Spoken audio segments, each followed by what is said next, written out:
necessary, idiotic, foolish attempt of trying to dabble in politics. ಅದು ನಮ್ಮ ಕ್ಷೇತ್ರ, ನಿಮ್ಮದಲ್ಲ. ನಮ್ಮದು ಅಂದರೆ ನ್ಯೂಸಲ್ಲಿ ಅದನ್ನೊಂದು ಟ್ರೈ ಮಾಡಿದ್ದಾರೆ. ಏನೋ that's an another experiment of his own ಅಂತ ನಾನು ಅಂದ್ಕೊಂಡಿದ್ದೀನಿ. Some day something will happen. ಈಗ ಹೊಸ ದಶೋತ್ಸವದ ಈ ಕಾರ್ಯಕ್ರಮದಲ್ಲಿ ನಮ್ಮ ಮನೋಹರ್ ಅವರು ಎಂದಿನಂತೆ ನನ್ನ ಜೊತೆ, ಆ್ಯಂಡ್ ಉಪೇಂದ್ರ ಅವರು, ಅವ್ರಿಗೆ ಏನು ಹೇಳಬೇಕು, ಅವ್ರಿಗೆ ಅಜನೀಶ್ ಏನಾದ್ರು ಇದೆಯಾ ಅವ್ರಿಗೆ ಹೇಳೋದು? ಒಂದೇ ಒಂದಿದೆ, ಬಟ್ ಅದನ್ನು ಹೇಳಿದ್ರೆ ಅವ್ರು ಏನಕ್ಕೆ ನನಗೇನು ಉತ್ತರ ಕೊಡಲ್ಲ ಅಂತ ನಾನು ಅಂದ್ಕೊಂಬಿಟ್ಟಿದ್ದೀನಿ. ಎಲ್ಲರನ್ನೂ ಚೆನ್ನಾಗಿ ತರಾವರಿ ಅಂದರೆ ಈ ಎಕ್ಸೈಟ್ಮೆಂಟ್ ಆ್ಯಂಡ್ ಟೆಂಪೋ ಕ್ರಿಯೇಟ್ ಮಾಡೋದ್ರಲ್ಲಿ ಈಸ್ ಎ ಸೂಪರ್ ಸ್ಪೆಷಲಿಸ್ಟು.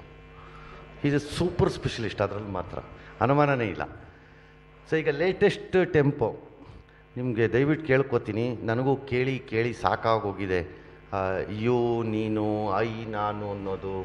ಯಾರೋ ಒಬ್ಬರೊಂದಿನ ಬಂದು, ಸರ್ ಯು ಐ ನೀವು ನೋಡಿದ್ದೀರಾ ಸರ್ ಅಂದರು. ಹಾಂ ನೋಡಿದ್ನಲ್ಲಪ್ಪ ಇದನ್ನು ಲೋಗೋ. ಸರ್ ಅದು ಬರಲ್ಲ ಸರ್, ಅದು ಯಾಕೆ ಅಂತಂದರೆ ನಾಮ ಆಗ್ತಂಗಿದೆ ಸರ್ ಅದು ಅಂತಂದರು.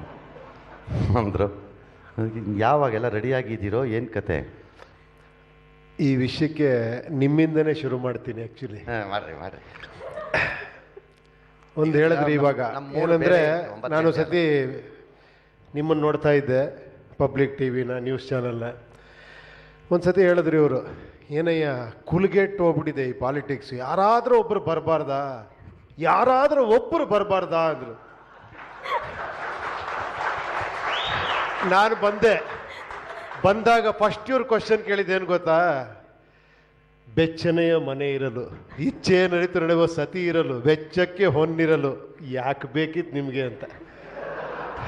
ಆವಾಗ ನನಗನ್ಸಿದ್ದೇನು ಗೊತ್ತಾ, ಪ್ರತಿಯೊಬ್ಬರು ಈ ಪಾಲಿಟಿಕ್ಸ್ ಬರೋರು ನನ್ನ ಮನೆ, ನನ್ನ ಹೆಂಡ್ತಿ, ನನ್ನ ಮಕ್ಕಳು ಚೆನ್ನಾಗಿರಲಿ ಅಂದ್ಕೊಂಡು